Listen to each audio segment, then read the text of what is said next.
میں سے جنگ بدر کا کچھ حال بیان ہوا ہے۔ جنگ بدر سے جب فارغ ہوئے تو رسول کریم صلی اللہ علیہ وسلم نے مدینہ میں دو خوشخبری دینے والے بھیجے۔ ایک تھے زید بن حارثہ، رسول کریم صلی اللہ علیہ وسلم کے منہ بولے بیٹے۔ اس وقت کا انتخاب اس لیے کیا کہ سب سے قریب بندے کو بھیجا نا، تعلق گھر کا آدمی۔ اور دوسرے تھے عبداللہ ابن رواحہ رضی اللہ عنہ، یہ مدینے کے انصاری تھے۔ زید بن حارثہ کو مدینے کے مشرقی جانب کے لوگوں کے لیے، اور عبداللہ بن رواحہ رضی اللہ عنہ کو مدینے کے مغربی جانب کے جو بستیاں تھیں ان کی اطلاع کے لیے بھیجا۔ لیکن مکہ مدینہ شریف میں جو منافقین تھے اور یہودی، انہوں نے بہت گرد اڑائی ہوئی تھی کہ بس جی شکست کھا چکے ہیں مسلمان۔ اور دور سے انہوں نے دیکھا نا کہ زید بن حارثہ آ رہے ہیں اور نبی کریم صلی اللہ علیہ وسلم کی اونٹنی پر سوار ہے، اپنی اونٹنی دے کر بھیجا نا، تو کہنے لگے بس ہم کہتے تھے نا محمد بھی قتل ہو گئے ہیں اور یہ ان کی اونٹنی پر اس لیے سوار ہو کے آیا ہے، شکست خوردہ بیچارہ اکیلا آ رہا ہے، ساتھ بندہ کوئی نہیں۔ جب وہ مدینہ میں پہنچے، مسلمان جو، کیونکہ وہ تو ایک جلدی میں نکلے تھے، سب تو جا ہی نہیں سکے تھے نا، تو مسلمانوں نے گھیرا ڈال لیا۔ ہاں بھائی سناؤ۔ انہوں نے جب ایک ایک بات سنائی تو مسلمانوں میں خوشی کی لہر دوڑ گئی، ہر طرح اللہ اکبر، لا الہ الا اللہ، اللہ اکبر۔ مدینہ شریف میں تکبیر و تحلیل کی آوازیں بلند ہونے لگیں۔ کافر جو تھے، منافق تھے، کثرت سے لوگ مسلمان، مدینے کے لوگ مسلمان ہو گئے، بہت سے لوگ اس بات پر، کیونکہ لوگ تو پھر غالب کے ساتھ ہوتے ہیں، جو غالب ہے اس کے ساتھ ہو جاتے ہیں۔ عبداللہ بن ابی بھی پھر اس دن کہنے لگا بھائی اب تو اس کے سوا چارہ کوئی نہیں، اب تک وہ اپنے شرک پر تھا، اب وہ مسلمان ہو گیا۔ اور بھی بہت سے لوگ مسلمان ہو گئے۔ بعد میں یہ گروہ منافقین کے نام سے پہچانا جاتا ہے، ان کی خبریں، ان کے معاملات، ان کی ریشہ دوانیاں، ان کی سازشیں وہ قرآن مجید نے بھی ذکر فرمائی ہیں۔ لیکن جب وہ مسلمانوں میں آ گئے، شامل ہو گئے، تو اسلام نے ان کو قبول کیا۔ آخرت کا معاملہ اللہ کے سپرد، دنیا میں جو کلمہ پڑھتا ہے ان کو رسول اللہ صلی اللہ علیہ وسلم نے اپنے ساتھ ملا لیا۔ تو نبی کریم صلی اللہ علیہ وسلم 3 دن وہاں ٹھہرے بدر میں۔ اس کے بعد وہاں سے روانہ ہوئے۔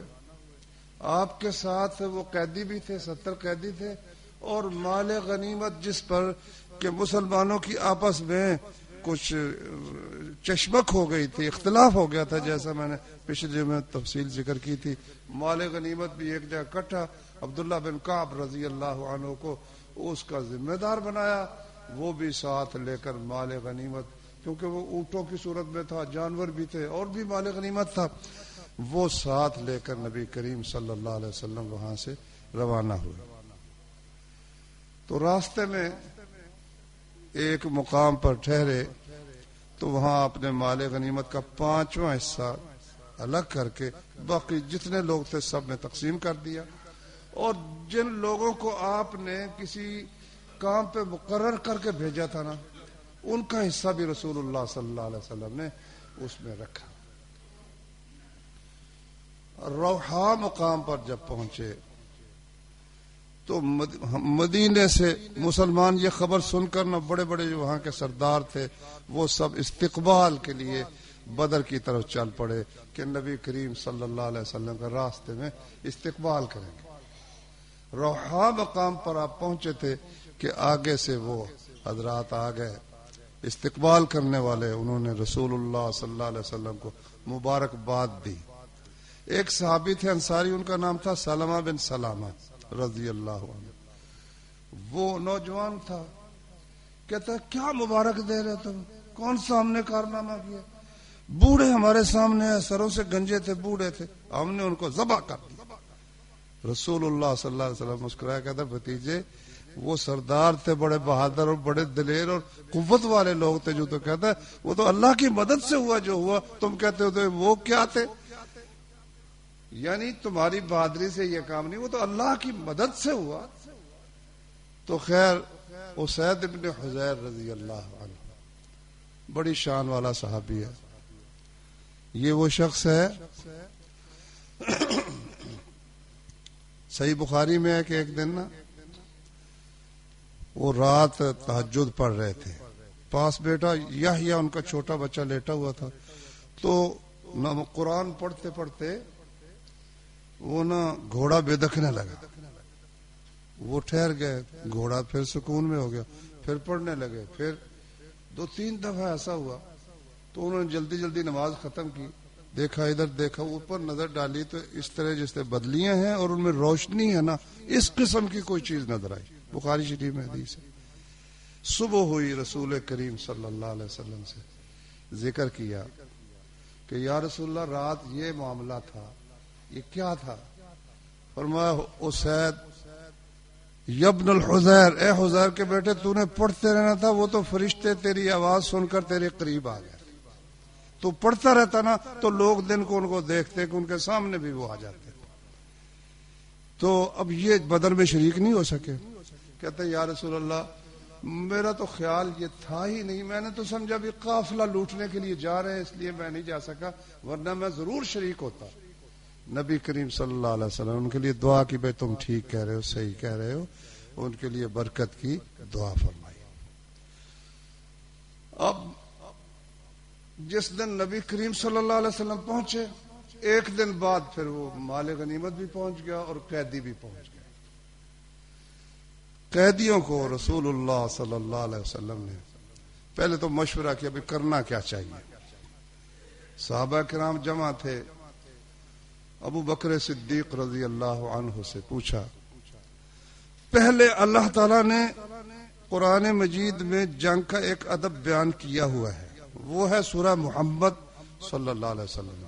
سورہ محمد 26ویں پارے میں ہے، اس سورت کا دوسرا نام سورۃ القتال بھی ہے، لڑائی والی سورت۔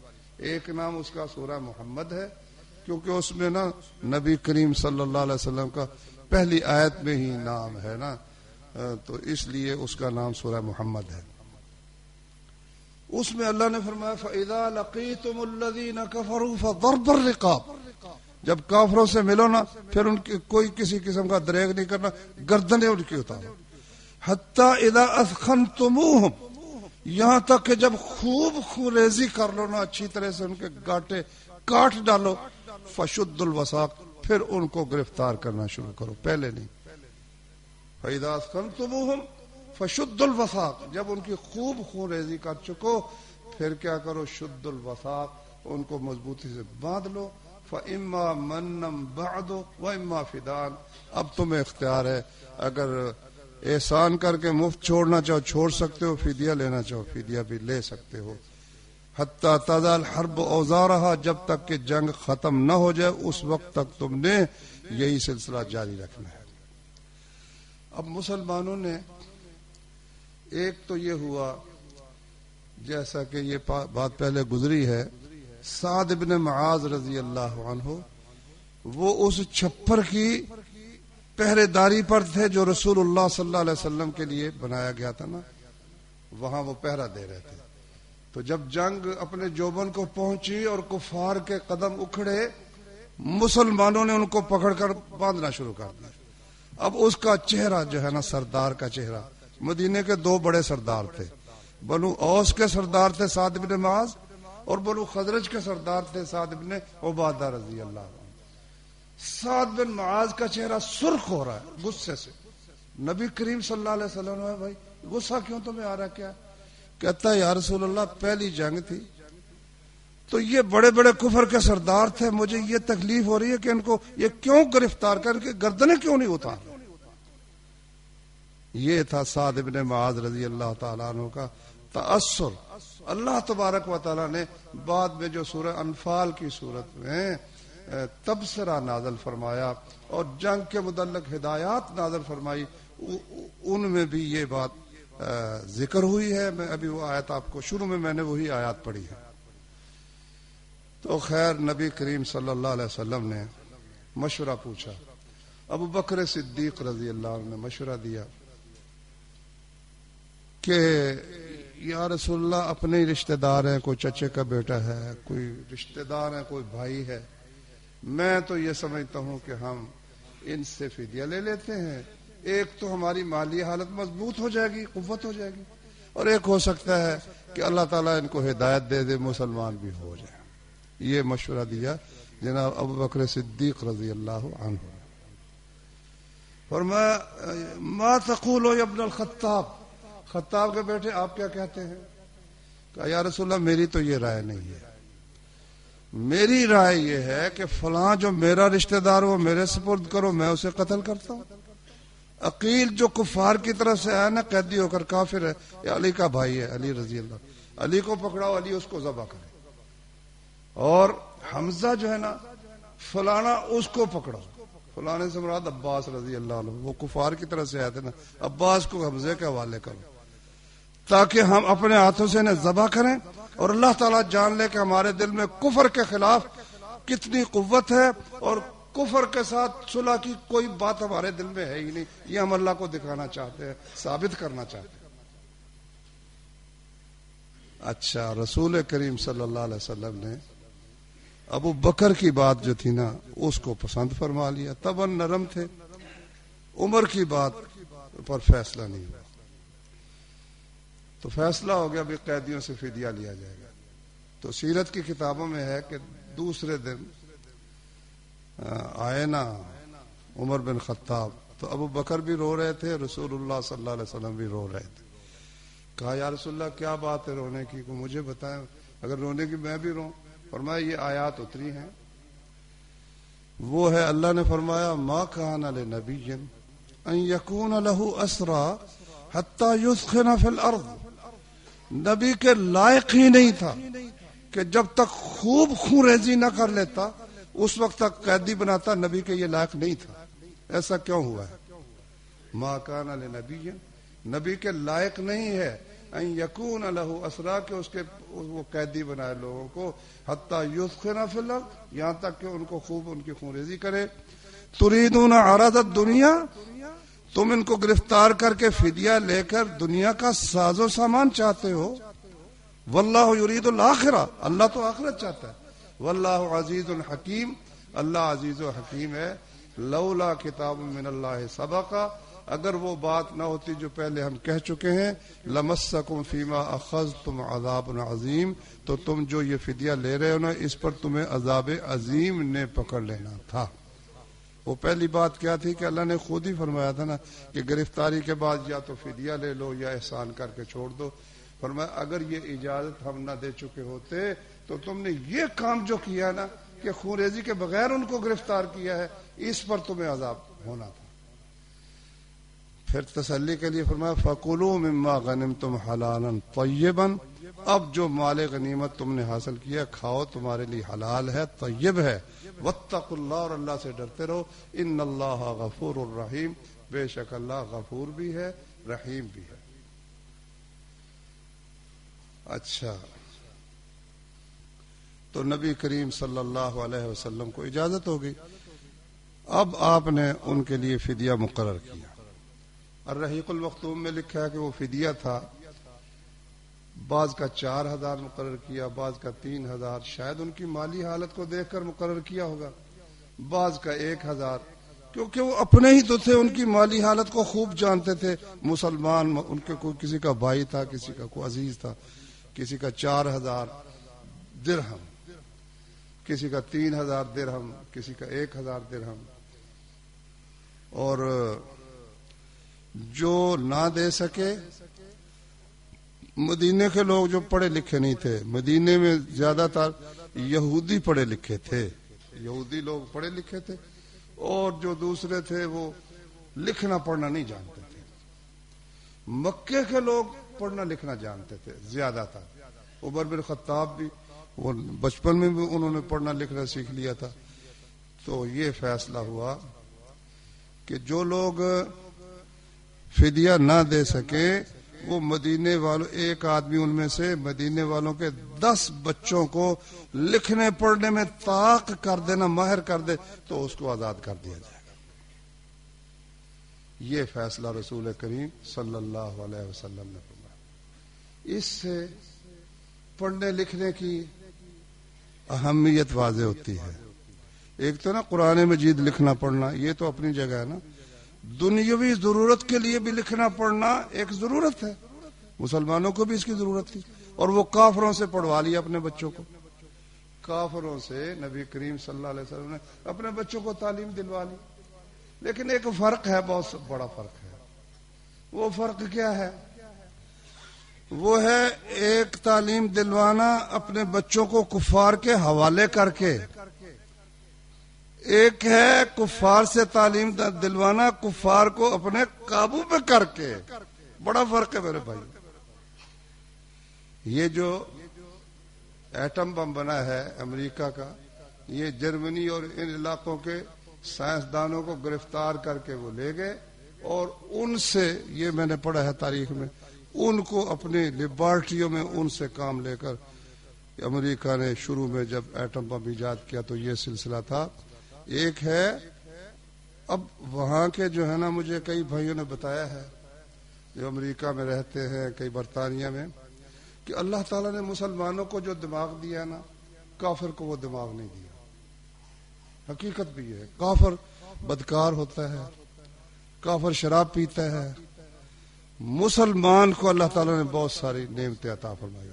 ہمارا جو ہے نا بہترین دماغ ابھی تک وہ 10ویں کلاس میں ہوتا ہے کہ تمام دنیا کے کافر ملک اس کے اوپر اپنا جال ڈال دیتے ہیں۔ یہ عبد القدیر جو ہمارا، یہ کینیڈا میں تھا نا، کینیڈا میں کام کر رہا تھا، اللہ تعالیٰ نے توفیق دی تو بہرحال وہ آ گیا۔ وہاں وہ اسے کام لے رہے تھے، 2-3 ملک اکٹھے ہو کر ایک کام کر رہے تھے ایک منصوبے پر، تو یہ وہاں سے آ گیا، اللہ تعالیٰ نے توفیق دی، پاکستان کا بھی ایٹم بم بن گیا۔ ورنہ یہ وہاں ان کے ایٹم بم بنا رہا تھا نا، اب اس نے ہمارا بنا، پہلے وہ عبد القدیر کس کے ایٹم بم بنا رہا تھا؟ وہ برطانیہ کا بنا رہا ہوتا، جرمنی کا بنا رہا ہوتا، فرانس کا بنا، وہ 3 ملک اکٹھے ہو کر وہ ایٹم بم بنا رہا تھا۔ اس کی بھی کوئی خاص ٹیکنیک انہوں نے نئی ایجاد کرنی تھی۔ تو یہ فرق ہے، جو قومیں لڑتی ہیں نا ان کو پڑھانے والے میسر ہو جاتے ہیں، لیکن وہ تابع ہو کر میسر ہوتے ہیں، جیسا کہ رسول اللہ صلی اللہ علیہ وسلم کو میسر ہوئے۔ لیکن جو قومیں لڑتی نہیں ہیں، کھانا پینا آسائشیں ہیں جی، اور جو ان کی زندگی کا معیار ہے، زندگی کا معیار بلند کرنے والی قوم، وہ وہی حال ہوتا ہے جس طرح برائلر ہے، برائلر کو بیٹھے ہوئے وہاں جناب دانا بھی پڑتا ہے، اس کو پانی بھی پڑتا ہے، اے سی بھی لگے ہوئے ہیں، برائلر کے لیے اے سی لگے ہوئے ہیں، لیکن نتیجہ اس کا کیا؟ برائلر کو ذبح کیا جاتا ہے، وہ خاموشی کے ساتھ ذبح ہوتا رہتا ہے۔ یہ حال ہے اب مسلمانوں کا، اور محمد الرسول اللہ صلی اللہ علیہ وسلم کو یہ بات گوارا نہیں ہے۔ دیکھ لو جنگ خندق میں انہوں نے کہا، نبی صلی اللہ علیہ وسلم نے، کہ بھئی یہ سارا عرب اکٹھا ہو گیا، 10,000 بندہ آ گیا، مکہ بھی آ گیا، طائف بھی آ گیا۔ اس طرح کرتے ہیں کہ ان کو پھاڑنے کے لیے مکے والوں کو اور طائف والوں کو، ان سے میں حوازن سے معاہدہ کر لیتا ہوں کہ مدینے کی جو آمدنی کھجوروں کی آدھی تمہیں دے دوں گا۔ مشورہ کیا سرداروں، سعد بن معاذ، وہ جن کا میں نے ذکر کیا، اور سعد بن عبادہ، وہ کہنے لگے یا رسول اللہ، اگر تو اللہ کا حکم ہے تو ہم سر نہیں پھیرتے، لیکن اگر یہ آپ کی تدبیر ہے تو ہم ابھی کافر تھے نا، تو مدینے میں ہماری کھجور یا کو خرید کے لے جا سکتا تھا یا مہمان ہو کر کھا سکتا تھا، ورنہ ممکن نہیں تھا۔ اب جب ہمیں اللہ نے اسلام کی عزت بخشی، ہم اس طرح خراج ان کو دیں، یہ نہیں ہو سکتا۔ اللہ کے نبی نے ٹھیک ہے، قائم ہو جائے۔ اور پھر وہ جنگ خندق کیسے لڑی ہے؟ آپ نے بھی سنا ہوگا کہ وہ صحابی نے دیکھا نبی صلی اللہ علیہ وسلم کو دال مارنے لگے تو پیٹ پر پتھر بندھے ہوئے تھے۔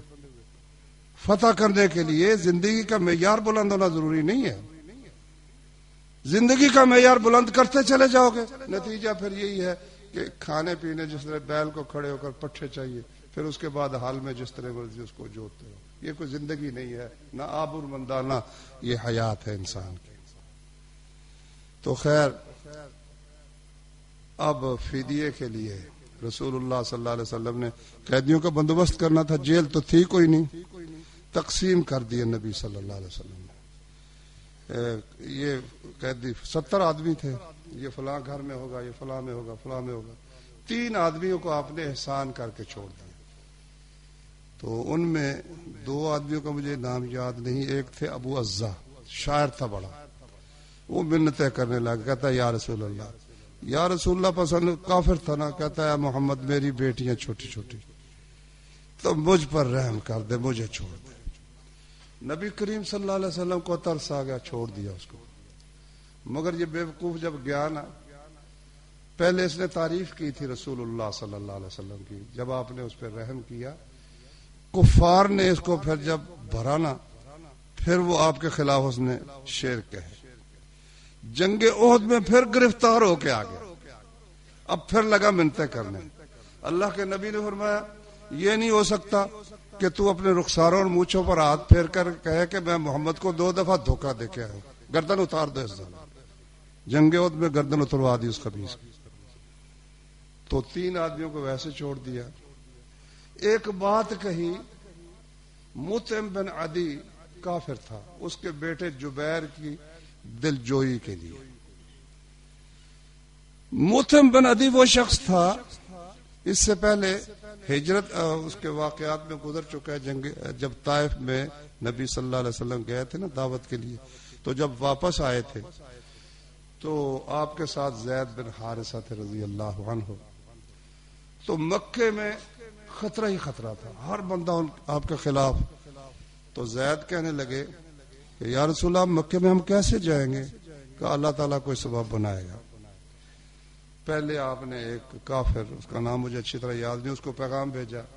وہ کہتا ہے جی بات یہ ہے کہ فلاں دوسرے قبیلے تو میں آپ کو پناہ دے دوں تو وہ مانتے ہیں، فلاں قبیلہ میری نہیں مانتا، میں پناہ نہیں دے سکتا. پھر آپ نے مطعم بن عدی کو پیغام بھیجا، کافروں کا سردار تھا. وہ آ گیا، اس نے کہا ٹھیک ہے میں پناہ دیتا ہوں. اس نے اپنے بیٹوں کو، بھتیجوں کو، سب کو کہا کہ دیکھو میں محمد کو لینے چلا ہوں، تم میرے ساتھ چلو. تلواریں انہوں نے نکال لی اور 2 لائنوں میں درمیان میں نبی کریم صلی اللہ علیہ وسلم کو کا بیت اللہ میں لا کر اعلان کر دیا آج سے یہ محمد میری پناہ میں، خبردار کو ان کو کسی قسم کا نقصان پہنچے. ابو جہل کہنے لگا کہ بھائی تو ویسے ان کو پناہ دے رہا ہے یا تو مسلمان ہو گیا ہے؟ کہتے نہیں مسلمان نہیں، میں پناہ دے رہا ہوں. کہتے چلو ٹھیک ہے، ہم نے آپ کی پناہ تسلیم کی. اللہ کے رسول نے یہ احسان اس کا یاد رکھا.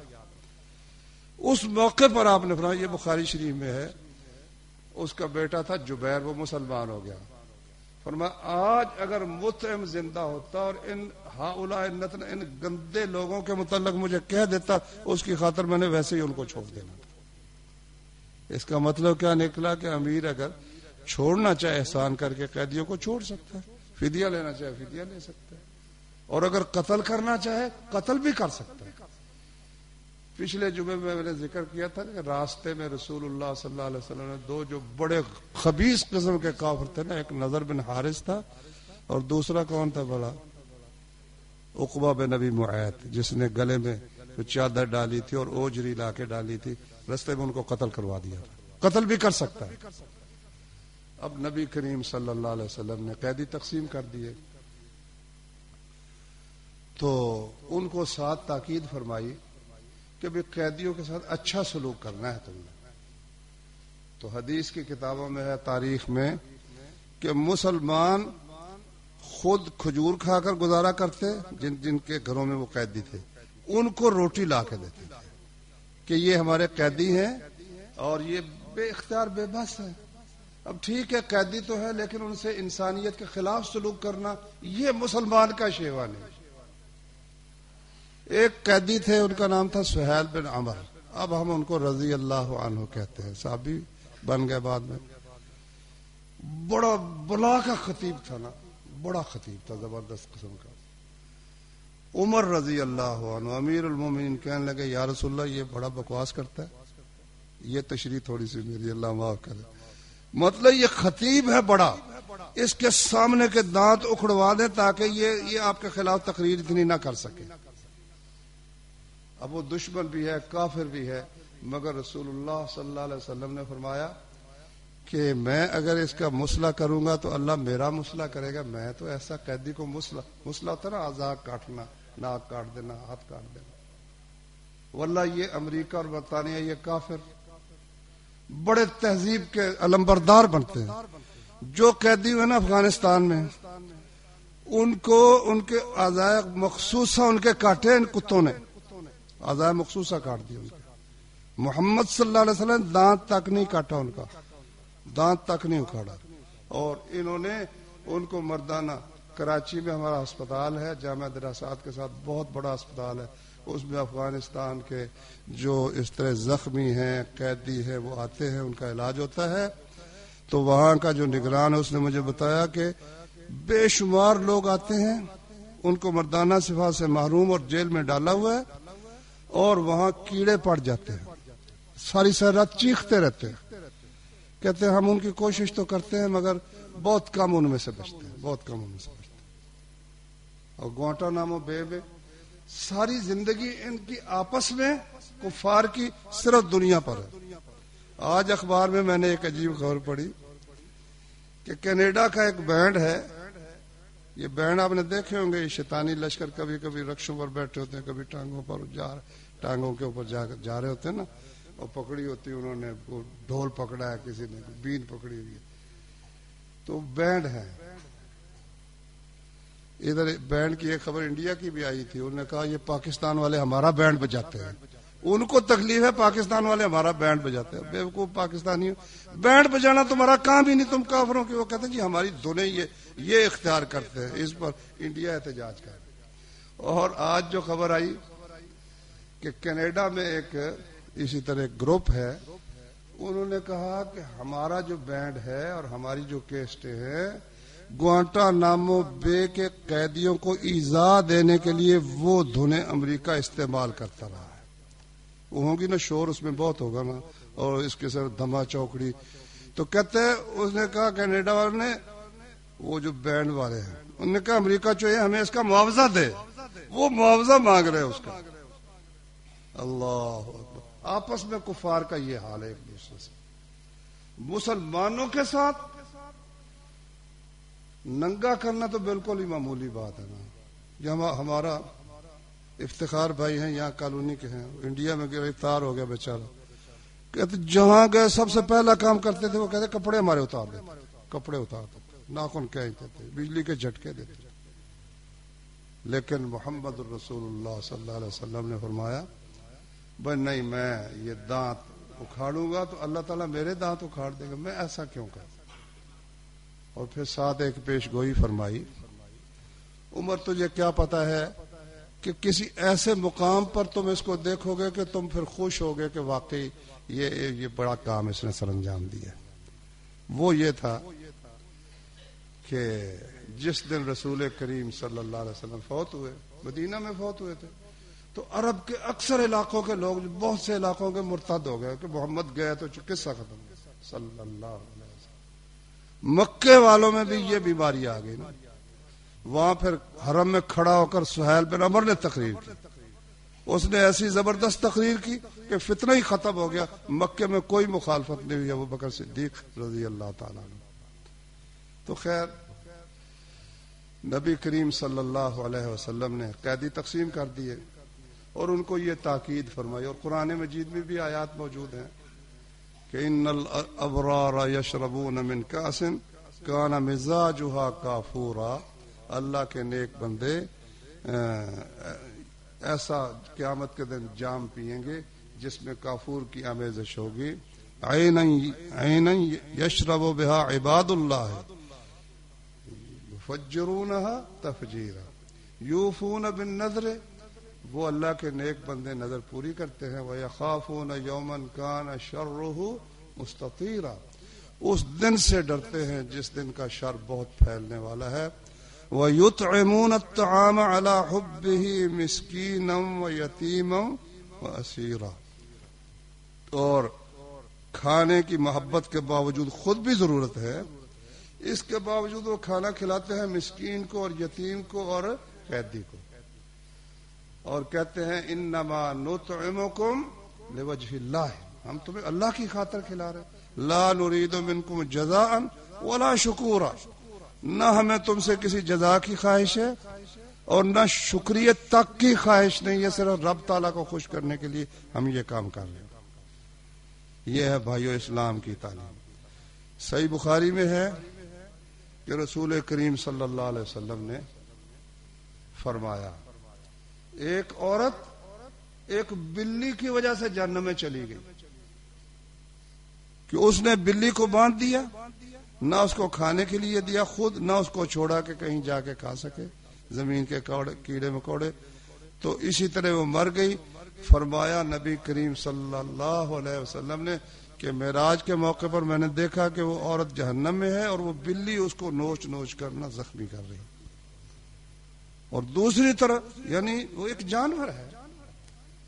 اور صحیح بخاری میں ہے کہ رسول اللہ صلی اللہ علیہ وسلم نے فرمایا بنی اسرائیل کی ایک بدکار زانیہ عورت تھی، اس نے ایک کتے کو دیکھا کہ وہ ایک کنویں کے کنارے پر نا، پانی تو تھا نہیں، مٹی تھی گیلی، اس کو زبان سے چاٹ رہا تھا، زبان نکلی ہوئی تھی پیاس سے، چاٹ رہا ہے۔ اس نے کہا کہ اس کو کتنی پیاس ہے، اب کوئی صورت تھی نہیں کہ کنویں سے پانی نکالے، ڈول بھی نہیں۔ اس نے اپنا دوپٹہ لیا اور موزہ اتارا یا جوتا لیا، اس کو موزے سے باندھا، اسے دوپٹے سے پانی نکال کر اس کو پلا دیا۔ اللہ نے اس کے عمل کی ایسی قدر فرمائی کہ اس کو اس کے بدلے جنت عطا فرمائی۔ یہ اللہ تعالیٰ کی شان ہے۔ اس کا مطلب کہ اس کے بندوں پر رحم کرنا، بلکہ جو بندے نہیں مخلوق پر رحم کرنا بھی اللہ تعالیٰ کا ہمیں حکم ہے، رسول اللہ صلی اللہ علیہ وسلم کی تعلیم ہے۔ تو قیدیوں کا کیا تھا؟ پہلے قیدیوں کا دستور میں نے ایک تفسیر میں پڑھا ہے کہ وہ قیدی کرتے نا تو ان کو پھر کھانا کھانے وقت ساتھ لے کے پھرتے، لو قیدی یہ کھانا دے دو، وہ کبھی کچھ یہاں سے لے کے دے دیا، کبھی وہاں سے لے کے دے دیا۔ اللہ تعالیٰ نے یہ طریقہ تمہارا غلط ہے، خود کھلاؤ خود کھلاؤ۔ اچھا قیدی جو ہے، آپ نے بھی سیرت پڑھی ہے، پڑھتے بھی، ہر مسلمان کچھ سکول میں بھی پڑھتا ہے، ویسے بھی مطالعہ کرتا ہے، وہ سنتا بھی رہتا ہے، لیکن رسول کریم صلی اللہ علیہ وسلم کے زمانے میں کوئی جیل ہو، اس جیل کے اندر قیدی ہوں، اور نبی کریم صلی اللہ علیہ وسلم کے فیصلے ہمارے پاس موجود ہیں۔ آپ نے فرمایا کہ جو شخص یہ کام کرے اس کو 6 مہینے قید، جو شخص یہ کام کرے اس کو سال قید، جو یہ کام کرے اس کو 10 سال قید۔ کبھی آپ نے سنا ہے یا پڑھا تو مجھے بھی بتاؤ۔ واللہ وہ برتن جو سیدھا تھا نا اسلام کا، مسلمانوں نے پکڑ کر الٹا کر کے رکھا، قانون خود بنایا۔ وہ جو محمد رسول اللہ کا قانون تھا اس کو حساب سے اس کی پرواہ نہیں کی۔ ہاں اب عمر فاروق رضی اللہ عنہ نے بنایا ہے قید خانہ، لیکن اس کی ضرورت کیا ہے؟ اس کی ضرورت یہ ہے اس طرح جو قیدی آئیں کفار کے ان کو رکھنے کی آخر ضرورت ہے، گھروں میں کتنا کو رکھ سکتے ہیں۔ اسی طرح سے بعض اوقات ایک چیز کی تحقیق کے لیے ہوتا ہے، بھئی مثلا قتل ہو گیا، اب قتل ہو گیا، مقتول کے وارثوں کو حق ہے وہ معاف کرنا چاہے معاف کر دیں، اب اس کا بیٹا بچہ ہے تو اس میں یہ ہے کہ اس کا انتظار کیا جائے گا، جب جوان ہوگا پھر اس سے پوچھا جائے گا بیٹے معاف کرتے ہو کہ نہیں، اگر وہ کہے میں نہیں کرتا تو پھر اس کی گردن اتار دی جائے۔ اب ایسے قاتل کے بھاگنے کا بھی خطرہ ہے، تو اس کے لیے ٹھیک ہے جیل کی گنجائش ہے، یا تحقیق کے لیے، اب تحقیق کے لیے 10 سال 20 سال تحقیق ہوتی رہتی۔ سعودی عرب میں 1 ہفتے کے اندر فیصلہ ہو جاتا ہے ماشاءاللہ۔ اور حقیقت بھی یہ ہے کہ جب جرم ہوتا ہے نا کوئی، اس وقت کوئی ایج پیج نہیں، سیدھی بات ہوتی ہے، سیدھی بات ہوتی ہے۔ جیسے جیسے وقت گزرتا ہے اس میں گنجلک پیدا ہوتی جاتی، پیچیدگیاں پیدا ہوتی جاتی۔ تو میرے بھائیوں، یہ جو جیل کا نظام اب بنا ہوا ہے، جو یہ کام کرے اس کو اتنی جیل، جو یہ کام کرے، اچھا جو قتل کرے اس کے لیے بھی عمر قید، 500-700 کے کتنے جو سزائے موت ان کو ہو چکی ہے پاکستان میں، لیکن پورے 5 سال پیپل پارٹی کے زمانے میں اور اب مسلم لیگ کے زمانے میں پھانسی ان کو نہیں دی گئی، جیل میں پڑے ہوئے ہیں۔ حالانکہ اسلام میں ایسا نہیں ہے، اگر قصاص ہے گردن اتارو، قصہ ختم کرو، اگر چور ہے تو اس کا ہاتھ کاٹو، جائے اپنا، اگر اس نے زنا کیا ہے درے مارو، چھوڑ دو اس کو، اگر وہ رجم کا مستحق نہیں ہے تو درے مارو چھوڑ دو، بہتان باندھا درے مارو چھوڑ دو۔ یہ جتنا ہے نا آپ کا میڈیا ہر ایک کی بے عزتی کر رہا ہے جناب علی، کوئی ثابت ہوتا نہیں، بس خبروں اخبار میں بھی آ جاتا ہے، ریڈیو میں بھی، ٹیلی ویژن میں بھی، فلاں جگہ لڑکی کے ساتھ فلانوں نے ریپ کیا، اور اس لڑکی کی آبرو بھی گئی اور اس کے والدین کی بھی گئی، جس کا نام لے رہا ہے اس کے خاندان کی بھی گئی، ثابت ہے ہی نہیں، ابھی تک ثابت ہے ہی نہیں۔ میں نے سیر و اعلام نبلاء میں پڑھا ابو ہریرہ رضی اللہ عنہ کے حالات میں، وہ مدینے کے گورنر تھے مروان کے زمانے میں، اور پھر عبد الملک رحمہ اللہ کے زمانے میں بھی۔ ایک بندہ کہتا ہے میں چلا گیا مدینے، میری ایک بندے سے کوئی لڑائی ہو گئی، میں نے اس کو کہہ دیا ولد الحرام، کہہ دیا حرام زادہ، اس نے مجھے پکڑ کر لے گیا ابو ہریرہ رضی اللہ عنہ کے پاس، جی اس نے مجھے حرام زادہ کہا۔ ابو ہریرہ کہنے لگے ہاں بھائی تم نے کہا ہے؟ جی کہا ہے۔ اچھا اس کا مطلب اس کی ماں نے پھر زنا کیا تب یہ حرام زادہ ہے نا؟ تو 4 گواہ لا۔ اب وہ 4 گواہ کہاں سے لاتا؟ نے کہا قرآن میں اللہ نے فرمایا جو لوگ پاک دامن عورتوں پر تہمت لگائیں پھر 4 گواہ پیش نہ کریں ان کو 80 درے مارو اور ہمیشہ کے لیے ان کی شہادت رد کر دو۔ حکم دیا اس کو 80 درے مارو۔ اب مجال ہے کسی کی کوئی کسی کی اسی طرح عزت پر بات کرے گا؟ یا تو رسے ہی کھلے ہیں کتوں کے رسے کھول دیے ہیں، اور وہ جو اینٹیں ان کو روکنے والے نا ان کو باندھ کر رکھ دیا۔ تو یہ جو طریقہ ہے کہ اس میں سزا کس کو، اس میں تو سزا ملی نا، مجرم کو سزا ملی، درے مارے چھوڑ دیا، چور ہے ہاتھ کاٹا، جو سزا تجویز ہوئی دی اور چھوڑ دی، اس کو چھوڑ دیا، جا کر کمائی کرے، اپنے والدین کو کما کر دے، اپنے بچوں کی کمائی کرے، بیوی اکیلی ہے اس کے پاس جا کر اس کی دلجوئی کرے، سزا اس کا جرم اس کا تھا، اس کو سزا مل گئی۔ اچھا اب یہ ہے کہ نہیں اس کو جیل میں رکھو، جیل میں رکھ کر اس کو کھلاؤ پلاؤ عیش کراؤ، ہاں جی عیش کر رہا ہے وہاں، اور سزا کس کو ہے؟ سزا پچھلوں کو ہے۔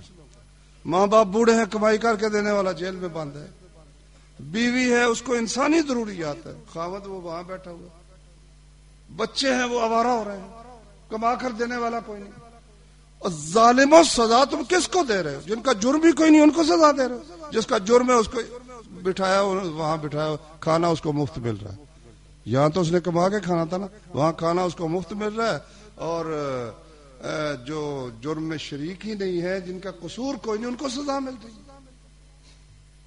لیکن اسلام میں ایسا نہیں ہے، اسلام میں ہے سزا دو اس کو چھوڑ دو، ہفتے کے اندر اندر وہاں ماشاءاللہ فیصلہ ہو جاتا ہے، ہفتے کے اندر اندر فیصلہ ہو جاؤ، جا کر عیش کرو۔ اب وہاں بھی کفار کے اثر سے کچھ حالات بگڑ رہے ہیں، جیلوں میں لوگ کئی بند ہیں، یہ طریقہ نہیں ہے مسلمانوں کا جو طریقہ وہاں اختیار کیا گیا ہے۔ تو خیر اب لوگ رسول اللہ صلی اللہ علیہ وسلم نے یہ مقرر کر دیا فدیہ، تو فدیہ لے کر لوگ آنے لگے، ان میں رسول کریم صلی اللہ علیہ وسلم کا داماد بھی گرفتار تھا، ان کا نام تھا ابو العاص رضی اللہ عنہ، اب ہم ان کو کہتے مسلمان ہو گئے بعد میں۔ آپ کی بڑی بیٹی زینب اس کے گھر میں تھی، تو زینب نے پھر مکے سے اپنے خاوند کو چھڑانے کے لیے فدیہ بھیجا، کچھ زیور بھیجا، کوئی پیسے بھیجے۔ اس فدیے میں ایک وہ ہار تھا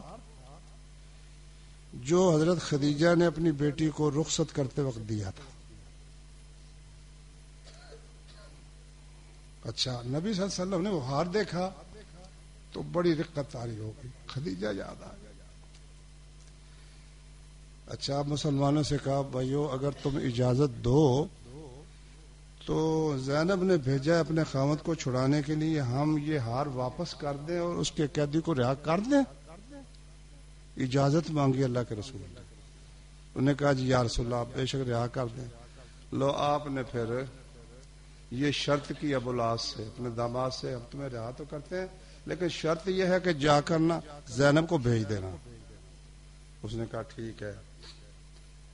تو 2 صحابہ کو آپ نے بھیجا. جب وہ چلا گیا کہ تم وہ ایک مقام ہے یعجج اس کا نام ہے، وہاں ٹھہرنا، زینب آئے گی، اس کو ساتھ لے کے آ جانا. اس نے پھر وعدہ اپنا پورا کیا اور اس نے زینب کو بھیج دیا. وہ رسول اللہ صلی اللہ علیہ وسلم کے پاس خیریت کے ساتھ پہنچ گئی. تو یہ ہے بھائیو جنگ بدر کے. اور بھی اس میں بہت سی باتیں ہیں جتنی اللہ نے آج توفیق دی. تو اب اس میں نا یہ مہینہ تھا ماہ رمضان کا، 17 رمضان تھی، اور دوسرا سن تھا ہجرت کا. اب اس 2 ہجری میں زکوٰۃ فرض ہوئی. وہ مسلمانوں کی جو غربت تھی نا، پردیس، مہاجرین، کھانے کا بندوبست کوئی نہیں، زکوٰۃ کا نصاب مقرر ہو گیا، صدقہ فطر مقرر ہو گیا، اور روزے بھی فرض ہوئے. روزے اسی سال میں فرض ہوئے، 17 رمضان اور آگے عید الفطر. پہلی عید جو محمد رسول اللہ صلی اللہ علیہ وسلم نے منائی، پہلی عید. اور پہلے لوگ عیدیں مناتے تھے، دو عیدیں مناتے تھے نا، موسم کی عیدیں تھیں، ایک نوروز ایک مہرجان، موسم بہار کی عید ایک فلان. یہ کیا ہے کہا جی ہم شروع سے مناتے چلے. فرمایا اللہ نے مجھے ان سے 2 بہتر دن دیے ہیں، ایک عید الفطر اور ایک عید الاضحیٰ. تو پھر اس دن کو یاد کرو کہ ادھر تازہ فتح ہے بدر کی، اور 7 مسلمانوں کی عید ہو رہی ہے ماشاءاللہ. رمضان ختم ہوا، عید. اللہ نے اس پر پھر احسان یاد دلایا نا. وَاذْكُرُوا سورہ انفال میں جو جنگ بدر پر تبصرہ اللہ کا، وَاذْكُرُوا اذ انتم قلیل، وہ وقت بھی یاد کرو جب تم تھوڑے تھے. تخافون ان یتخطفکم الناس، تم ڈرتے تھے کہ لوگ تو ہمیں اٹھا کے لے جائیں گے، اغوا کر کے ہر ایک کو باندھ کے لے جائیں گے. فآواکم، اللہ نے تمہیں ٹھکانہ بھی دیا. وأیدکم بنصرہ، اللہ نے اپنی نصرت کے ساتھ تمہیں قوت بھی بخشی. ورزقکم من الطیبات، تمہیں پاکیزہ مال غنیمت کا رزق بھی عطا کیا. لعلکم تشکرون، تاکہ تم شکر ادا کرو. اب ایک وہ نقشہ ہوگا کہ مسلمان فتح کی خوشی میں اور اس کا شکر ادا کرتے ہوئے جا رہے. اللہ اکبر اللہ اکبر لا الہ الا اللہ اللہ اکبر اللہ اکبر وللہ الحمد، اللہ کی حمد ادا کریں. یہ تھی نعمتیں جو اللہ نے مسلمانوں کو اور رسول اللہ صلی اللہ علیہ وسلم کو عطا فرمائی. اللہ تعالی ہمیں بھی ان کے نقش قدم پر چلنے کی توفیق عطا فرمائے.